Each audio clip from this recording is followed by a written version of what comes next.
science to fictional worlds.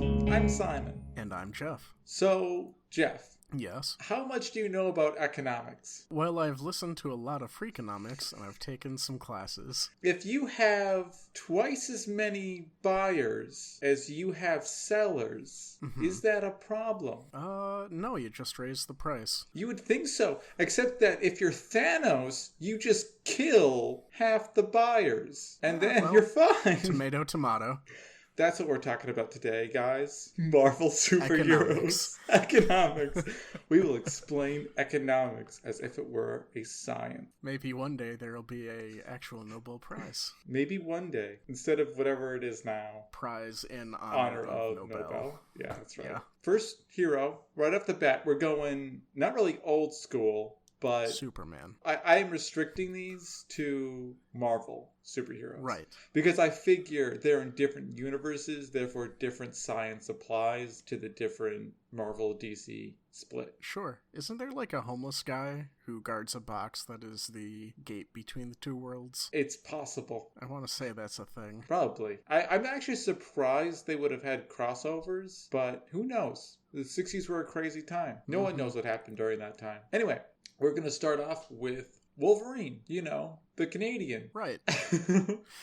So Wolverine's really got two main superpowers. He has the ability to regenerate. Right. And he has the ability to grow bone claws. He extends bone claws. He always has bone claws in him. They were in him the whole time.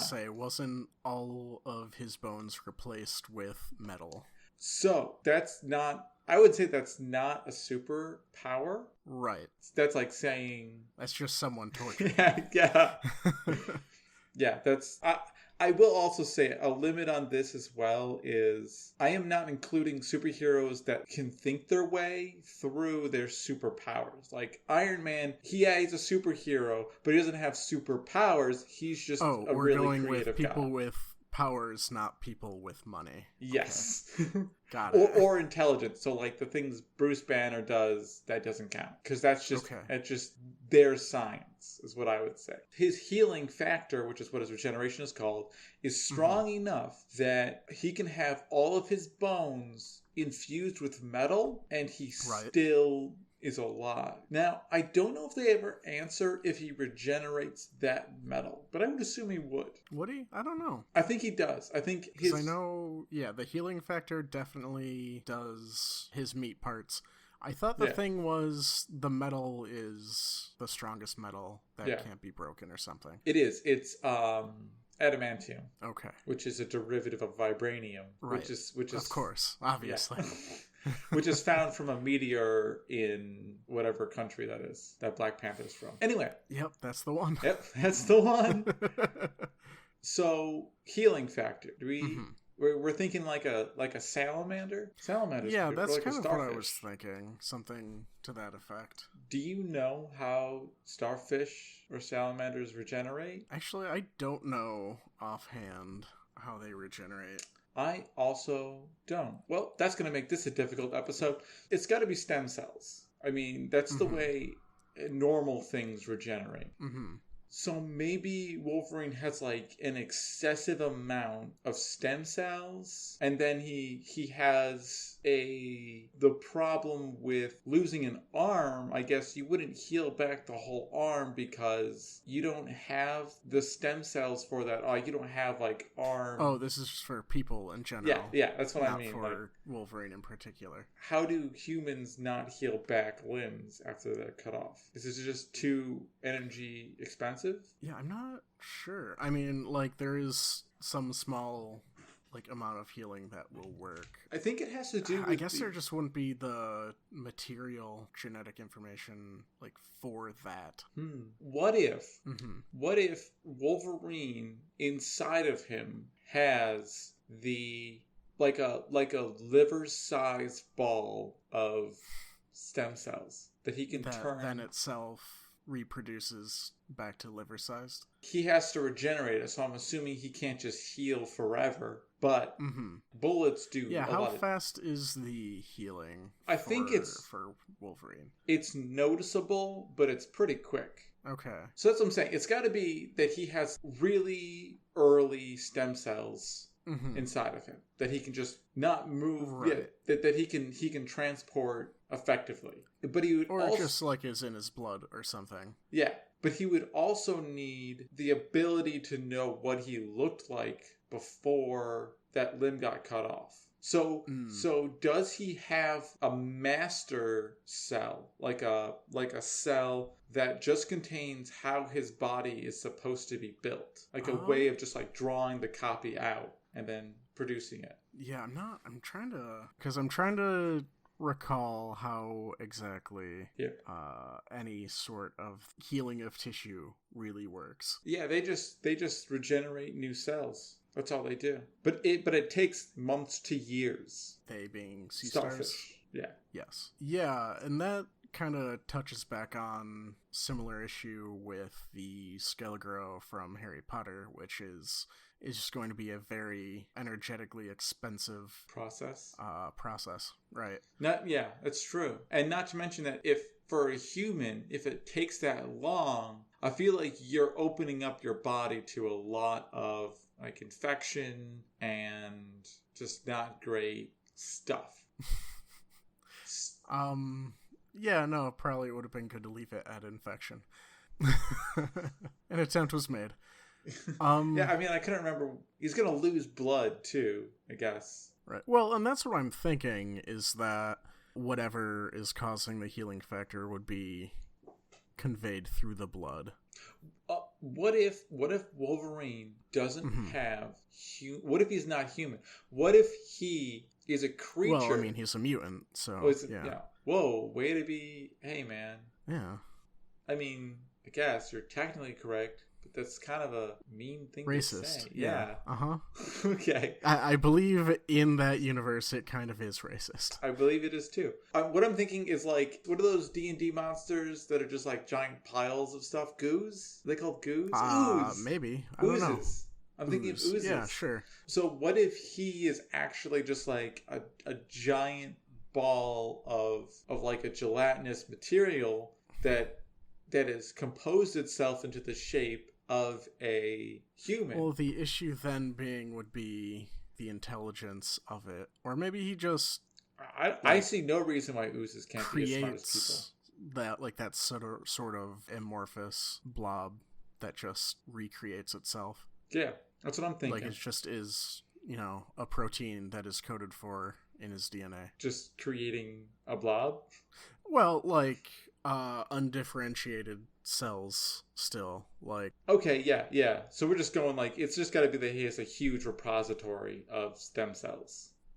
Not even necessarily like a huge repository, but maybe like there are cells that just constantly pump them out. Like instead of normal cell division, there are cells that, there's a 50-50 shot that it will reproduce itself or it will reproduce as a stem cell and lyse out from itself. And that's also true. And you could also probably save some of the genetic material with the whole symmetry of humans, which is already a genetic saving material or idea. Right. So if he has one arm left, it just copies that arm onto the other side. And he probably just doesn't get scars or anything because he's always just copying the more perfect version. Right. Yeah. Yeah, sure. Cool. Yeah, I feel like that works. I feel like that works too. I'm seeing this as being a tough episode. How about the Hulk? So the Hulk. He is a man that turns into a big green monster with very conveniently ripped pants. Yes? Yes. Okay. That's precisely what it is. So we do have some evidence, because this is Bruce Banner, who's a scientist, of like what's going on inside of him. And it's that his cells have stored energy. Okay. Called that's like gamma radiation that they emit, and that's what it causes them to grow and become stronger, and what makes them kind of impenetrable. Sure. Question. The big issue I have is like, the phenotypic change just happening immediately. But I don't think it actually is. So skin color is the only real skin color, and size are the only changes. He still looks like the original like a person. Yeah. Okay. So I would think that his size and the green color of his skin are byproducts of whatever is going on inside of him. Okay. Yeah, that's for the size. Does he like physically get larger, or his muscles just... I believe his cells grow larger. Okay. The way I've always thought about this, because this is one of the only superheroes I ever read. Okay. I'm drawing a blank on his name right now. Albert Einstein. Bruce Banner. Okay. No. Nope, I was close. it's E equals MC squared. So energy and mass are really the same things. Mass is just this tightly bound energy. Okay. What if Bruce Banner is just highly, highly radioactive? Just all of the time. Yeah, just all of the time, which I do think is true. Okay. And what happens is, when that energy gets released, instead of it becoming heat and light, it just becomes mass. And it just so it's recaptured and converted to mass. Yeah. So he's... through some internal, processes. Yeah, that's tough. I guess you can't really just turn energy into mass, can you? Like, that's not like something that just happens spontaneously. Yeah, generally not, no. But, superheroes, so maybe. But I mean, I'm trying to think if there's something that's massless, but can become something that has mass. And I don't want to go to like wormholes or anything like that, where like his mass is bleeding in to around his body. It's so tough. I can't really think of any other just spontaneous conversion. Yeah, me neither. I mean, there is so that's not true.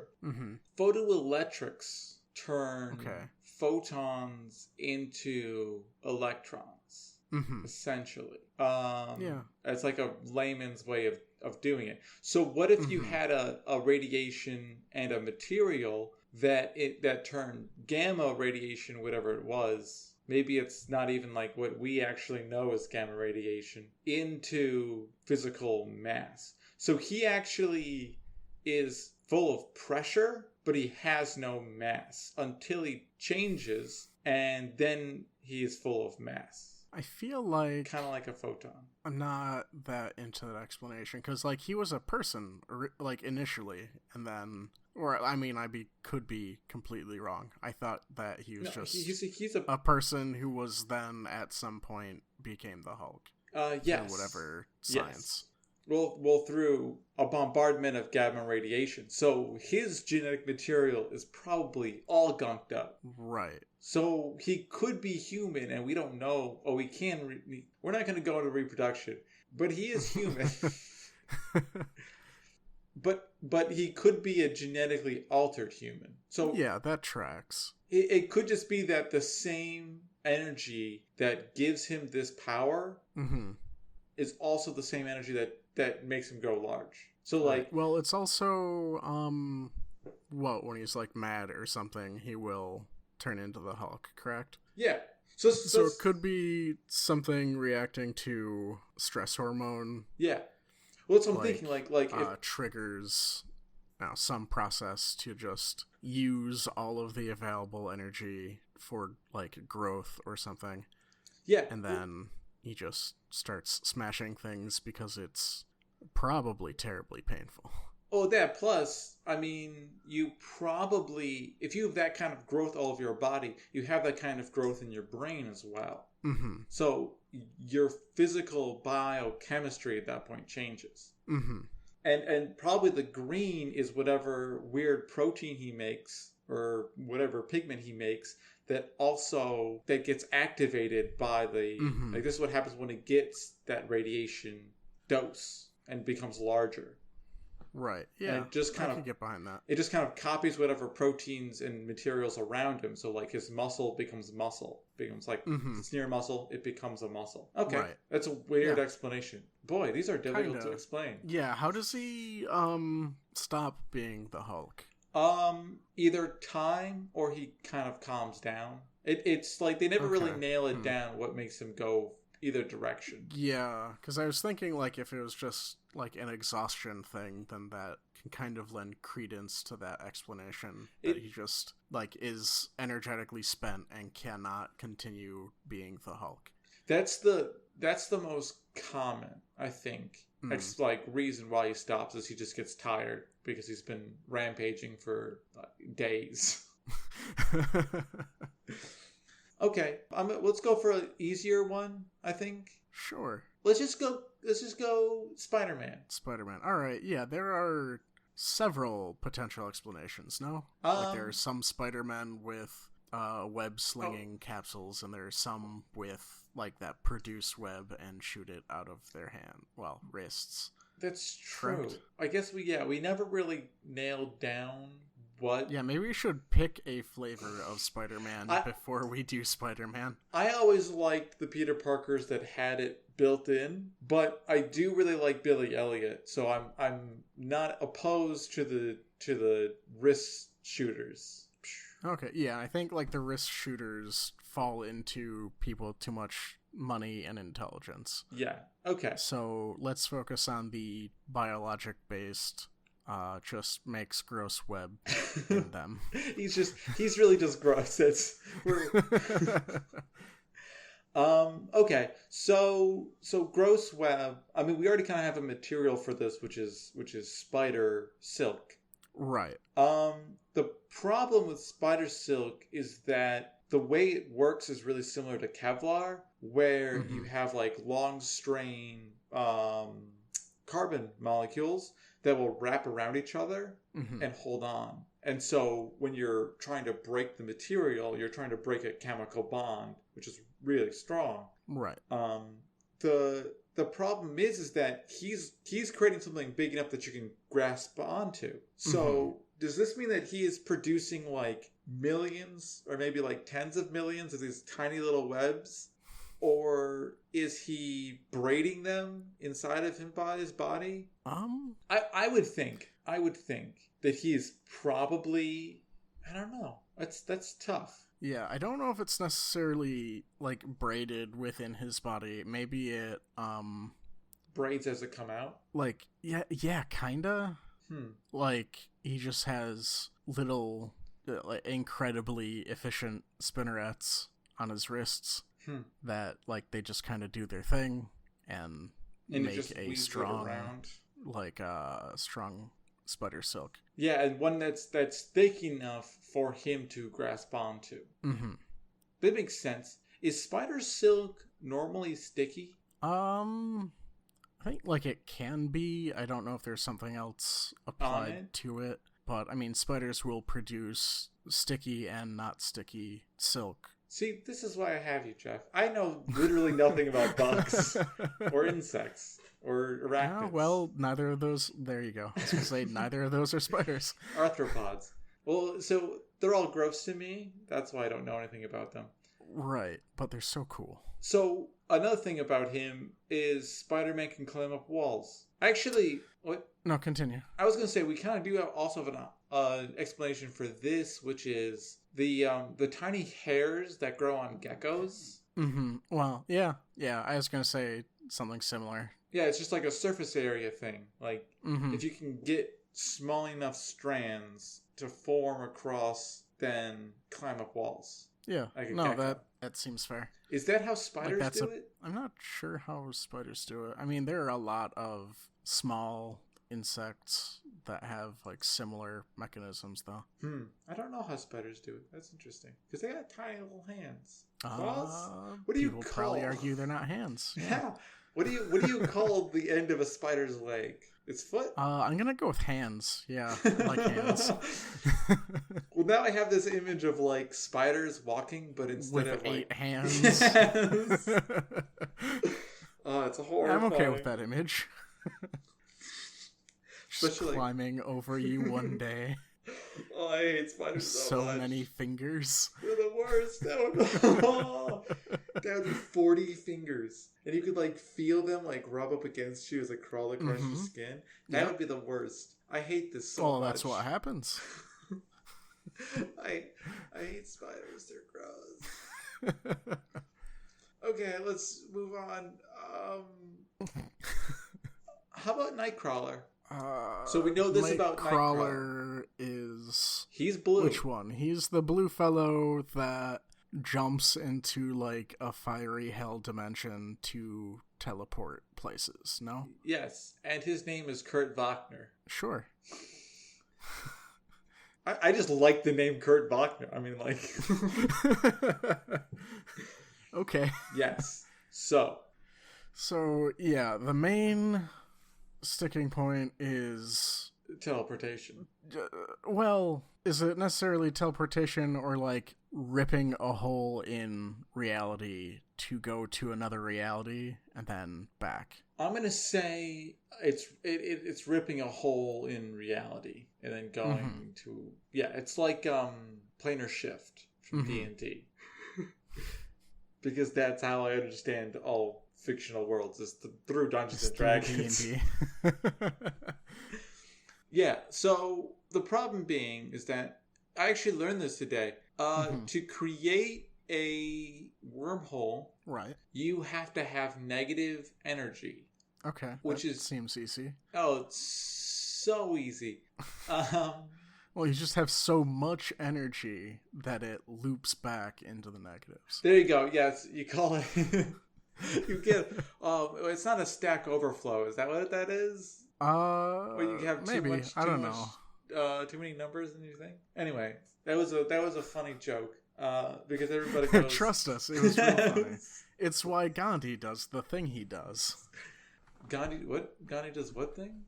Oh, in the Civilization video games, the reason why he goes crazy and nukes everybody is because he was originally set to be the most peaceful, and then there's eventually technology that you can research that makes everyone more peaceful, which loops him back around to being the most aggressive. Oh, that's the best. Oh, yeah, it's a fun bug. So good. Every game should have a bug like that. You're so peaceful.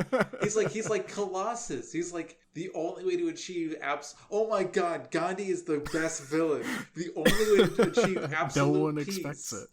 Well, the only way to achieve absolute peace is to just kill everyone and to have no one. Oh, good job.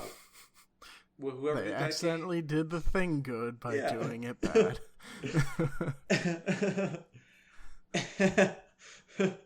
Oh boy, I love things sometimes. Okay, so I'm gonna say Nightcrawler can't generate negative energy. That seems fair. Yeah, that would be really difficult to explain, I think. So wormholes are kind of out of the picture. Yeah. So we have our old, run of the mill Star Trek explanations for teleportation, which is whatever you call it, machine destruction. Creation. The suicide machine. There you go. It's the suicide machine. As you can see how much I listened to Jeff, because he's mentioned it in 2 different episodes. I don't know if I like that. I don't think it fits for this one. Yeah. What if... Well, and that's the thing. Like, I recall the mechanism being he poops. Like went to a different dimension and then comes back. So the question is, how does he build up enough energy to move a dimension? Or does he always have a hole to a different dimension available? Okay. Yeah, I can get behind that. So maybe his superpower isn't the teleportation itself, but that it's actually the ability to see places where it's easy to go to a different world. And then we're going back to kind of a string theory idea where you can have a membrane that theoretically you could go through, Right. into a different universe. Yeah, that tracks. And like you said, his power is not that he does that, but that he's like able to do that. Yes. That he knows where it is, and then he probably also has like a some sort of energy spacey thing, which is tough, that allows him to like, because he would probably have to shrink down to a pretty small level, like quantum size for that to be like that's how I'm perceiving that working. So maybe that's like the smoke that happens around him. Maybe what's happening is that he can disperse his body, like his body. Yeah, that's what I was thinking. Other dimension, continues going, reatomizes in new dimension, and it probably has like a I'm sure there's like a quantum mechanic explanation to it for why a group of atoms and subatomic particles have to arrange themselves in a very specific way. Like, so maybe, or that could just be kind of like his, I don't know, like energy neutral or something to that effect. That's what I'm saying. Like he is the lowest energy form that any of those materials can make. Okay, that's a weird explanation, but I like it. And yeah, we'll study some quantum physics and get back to you. No, it gave me a headache the first time. Actually, I really enjoy that because it's like a new explanation for teleportation, which is like, I think, a cool idea. Yeah. Let's do Captain America. That's another easy one. And we need a win. Okay. After Captain Wolverine. America being a flimsy, weak human who got pumped with drugs and turned into all muscles and a paragon of the ideal American values. Or no, he was that already, which is why he got pumped with muscle drugs. Yes. Right. He was already the greatest American to ever live, and now he's also the most handsome. Right. He's like if John Hamm was John Hamm. Yeah.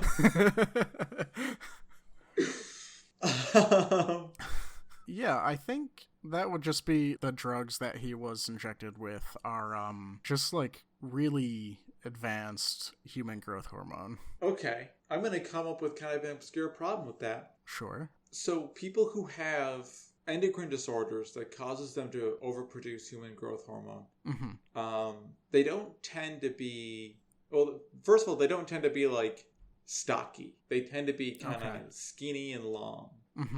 But the real problem I'm seeing is that there are certain parts of the human body that grow at different rates. So, like, the human skull really doesn't grow. However, the human jaw does. So, are we saying that Captain America has just TMJ all the time? Like, you could just dislocate his jaw with, like, a slap? Well, I mean, like... Am I Captain America? We can test it. It's not. That sounds like a good idea. Let's not. Yeah, and then there's also the whole thing where he can't get drunk because he has double the metabolism. However, he doesn't age twice as fast. He does not age twice as fast? No. Okay. I mean, I don't think he does. He lives for quite a while. And on top of that, word for it. He would be like rife for cancers and... Oh, yeah, like lots. So how do we get... What if, big what if they lied to him? What if it's not... Okay, well, what do they tell them to begin with? So they said that he's like what you said, that he's like the paragon of what humans could possibly be. They pumped him full of Vita Rays and had him eat his leafy greens, and now he is what every American child should be at age 6. Okay. I think they lied to him, and I think he is actually like a T-1000. Sorry, T-100, which is the Terminator. Yes. I think that he is an inorganic skeleton with organic material stretched over it. Question: have we ever seen anyone perform surgery on Captain America? Probably. Well, I don't read comic books or watch superhero movies, so I have no idea. Well, neither do I. So I'm gonna assume that he's never been cut in half. And if he was, people inside he would probably be very dead. Yeah. Well, but would he? Because he's a machine. He only needs his brain to live. He doesn't need the whole circulatory system. Right. That's just coding. I think that Captain America is the beginning to the end of the human race. And I have not seen the new Marvel movie. My guess is that it ends with him going back in time to kill John Connor. I'm going to not go that far because I'm sure people will let us know that we're wrong, and neither of us has watched this film. But can they prove to me that I am wrong? No, because I'll probably never see it. Because I don't really care. Right. I might see it eventually, but as much as I would love to have that be the fuel best. Your fleet of fancy here and this idea, I'm really leaning more towards the biological end. Like, but then how do you explain he's cancer? given a cocktail of hormones and steroids, and he just makes muscles, and maybe he just happens to have strong chromosomes. What? I don't know. That's why he's not cancer-ridden. Like, he's got a lot of telomeres or something. Well, that's what I was gonna say. Like, what if he has what's that gene that they found in Pacific Islanders? It's like the PAX gene or something like that. I don't know. There's a gene that helps maintain your cells. Mm-hmm. That Pacific Islanders have like a really high producing version of this. Okay. So maybe Captain America also had like a retrovirus injected into him. Yeah. Or a bacteriophage injected into him that changes his. I'm talking about CRISPR. I just didn't want to mention it because it's kind of a useful thing for science fiction. Where his cells are more easily regenerated, and what if he also has, so instead of being like just like the cool dude where he's big and he's like constantly producing cells like normal human beings, but he also has some cells that are in stasis. So he always has the ability to regenerate back to a point, much like that immortal, or not whatever it is, invertebrate jellyfish thing that can revert to a previous state. Yeah. I mean, yeah, I guess. And that explains how he doesn't age, how he doesn't get cancer, because as soon as they find cancer, which they are highly efficient at, we're assuming, it just can respawn a fresh, brand new cell. Well, and I don't think it even necessarily has to be that. He could just be not prone to it. But it's difficult to not become prone to it when you have a rapid growth. I mean, literally the thing that causes cancer is rapid growth. I mean, like, does he have rapid growth, though? Or was he just, like, given the muscles and he now maintains them? So are you saying that he just has implants? That... Well, it's not implants. Like, it's like a drug cocktail that made his body do it. And it's just like is on the same frame. But that's what I'm saying. Like, if you have a drug cocktail that makes your body do that, there's no way you're not getting cancers from that. Like that is a recipe for cancer. I mean, I'm not saying it's not unlikely, but maybe he's just also real lucky. Maybe that's his real superpower. He's just lucky. That's what it is. He's real lucky. I don't know. I think I like my idea better. So we can just agree to disagree. Yeah, we'll have to come up with a pros and cons list for each. Maybe we'll have a debate episode. Of our contradicting ideas? Yes. For how Captain America does. Okay, let's do one more. Okay, sure. I'm going to give you a choice. Do you want to do Silver Surfer, Thor, or Daredevil? I'm going to say Daredevil's going to be pretty easy. I know nothing about Silver Surfer. Sweet. I don't know the background to the superhero Thor. It's the same as the God Thor. Okay. I mean, no, like they're the same person. Oh, is that the idea? Yeah, he's literally... I mean, well, okay. there's a little bit of a change. He's an Asgardian, and Asgardians are a race of aliens. Okay. That's the only difference. Well, I might have more insight in that then. Let's do that then. I think that'd be interesting too. So here we go. Thor. Right. Asgardian, who have muscle fibers that are twice as strong, I believe, as humans, and bone densities that are twice as hard. Which is always a stupid thing when people say that, like, this is how you make stronger bones. They got higher bone density. Yeah. They're just more dense. Yeah. The problem is that having denser bones also means you produce less red blood cells, which is not something you want. Which I guess is also a problem with Wolverine. We'll skip that, and we'll just say that they're, like, bigger. You know what I mean? Like, they're, like, just thicker. Because Asgardians are bigger people. God. And... So Thor has two different kind of powers. One, kind of mundane. He can control lightning. Right, that's normal. The other, a little bit less mundane. He pretty much betrays Newton's laws of motion. The whole, every action has an equal and opposite reaction. Where he can throw a hammer so hard that if he hangs onto it, he flies. I really like that explanation because it's just ridiculous. Yeah, no, I mean, I like it. I think it's a perfect explanation, and it's just flawless. I don't think we really need to unpack it that much, really. I mean, you just throw a thing real hard. Yeah, everybody knows that is how. That's how planes fly now. They just shoot in front of them and they just hold on real hard.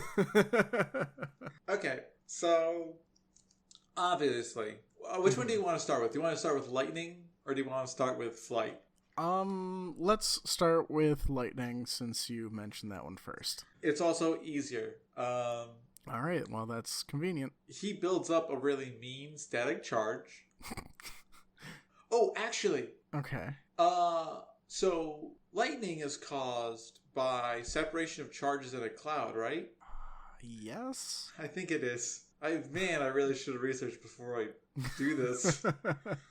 Because, yeah. So, so what if Thor has the power of creating that same kind of charge difference, and then he releases it, and that's the lightning that's coming down to hit him, and like the lightning out of his hands, is that he just has the ability to create. Yeah, is it like lightning coming to meet him, or is it lightning projecting from him? I think it's lightning coming to him, or places he designates. Okay. So, I don't know how he would do that. Because a magnet, it sounds too easy. But maybe... So, you know how... Go on. What are those giant balls called that, like, you touch them and they shock you? It's giant balls. Not Tesla coils. They're the other one. Vanderbilt balls?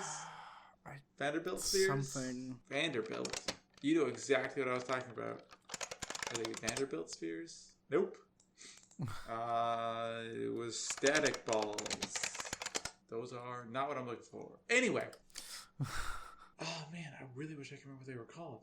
Van de Graaff generator. Vanderbilt balls. Oh my god, my brain. I'm sitting in a sauna of my own creation. Good. Anyway, Vanderbilt is a university. Yes, it is. Okay, so he is like a giant Van de Graaff generator, and that's what he is. He's a giant Van de Graaff generator. Like he is creating he's grounded. We'll assume. So he's creating a large amount of a positive charge on top of him and a negative charge that he's just putting into the ground beneath him. And whenever it just builds up enough charge, he essentially becomes a capacitor with the particles above him. Okay, yeah. And that releases the energy. So he just it becomes enormously statically charged. That's why he does the whole glow electricity thing. I don't know how he projects it. Sure. I'm gonna ignore that. That would be the other half is how he does that and how he can do what you're saying, projecting it. Yeah. But I think he's a big old Van de Graaff generator. I'm really excited about that. That was like a good idea. Yeah, no, I kind of like it. I kind of like that one. Because that's like an actual thing. It's crazy. I've mentioned like 2 or 3 actual things this episode. It's crazy. You even got the names right sometimes. Sometimes I got them close at least. You got them real close. Okay, so what was the other one? Flight. Oh God. Oh. You know, I think the same mechanism. He just builds up a charge that like repulses him from the ground. That's not a bad idea. Right? I actually like it more if he throws his hammer and then builds up a charge and then is sucked towards his hammer. Like, because maybe that's like, because he can. I like that. Because he can call his hammer from anywhere else. That's another one of his powers. So maybe. Oh, okay. So maybe he just he can like spontaneously, like, we're kind of ignoring the whole like time it takes for stuff to move for him, but if he can just like almost spontaneously create a charge, right? He throws his hammer, or he creates repulsion with his hammer as hard as he can, and then he repolarizes and becomes attracted to his hammer. That's how he grabs it and flies. And then he also can call it whenever he wants because he just creates the charge. His hammer is like probably magnetic in some specific way. And it gets pulled towards him. All right. Yeah, I like it. I mean, I don't know why other things don't get pulled towards him, but because his hammer is made of some kind of mystical, hyper-magnetic specific material. Sure. Look at that. So yeah, this was very different from the God Thor that you had alluded it being. But, what do you mean? You know, we'll just move on. What? Oh, I mean, like, the God Thor couldn't just call the hammer to him. That's why he had to have a silly wedding. Oh, okay. So you're right. Yes. This is a different thing. In the Marvel Universe, only those who have the might of Thor can live in Mjolnir. Okay. Oh, yeah. I mean, it's that, and then, yeah. Because people would just, like, steal it and bring it to them. Yeah. But, yeah. I think like only a couple of different people can actually wield it. Like Beta Ray Bill can. Someone else. Beta Ray Bill. I don't think I've actually heard of ever. He's a robot made to be like Thor, I believe. I believe he's also a villain. I don't know. I don't read comics. Well, I don't read them anymore. I did read comics, but only the Hulk, because that was the best comic. I don't know. Hellblazer was pretty fun. I mean, there's a lot of the only comic I've read. There's a lot of fun ones out there. Okay, you don't need to rub it in. But out of like mainstream ones, I only read the Hulk because that was the only one I ever cared about. Because like he's a really interesting character. Everyone else is like, we're heroes, and I'm like, that's boring. I want a guy who just devastates cities because he's angry. Yeah, right. That's why I read Hellblazer. Here's everyone else's superheroes, and here's a guy who sometimes has to get his friends murdered in order to fix things. And isn't that the true definition of a hero? I feel bad by saying sacrificing your friends and being haunted by them forever? No, that's not what a hero is. It's a bad hero. Yeah, no, it's maybe an anti-hero, I would say. Thank you for listening to this episode. Unless Jeff wants to say one more thing. No, that's about it. You sure? Thanks to Joe Sopchak for our music. Oh, we finally got the typo fixed on our logo, which you will see this 4 weeks ago. Yeah, I was going to just kind of let that slide under the radar. So the problem is the fact that me and Jeff we both correct things for a living currently. So having a type error on literally a 2-word logo, kind of a bad picture. Sorry if we upset you with our not knowledge of... with our gross lack of knowledge. I'm sorry.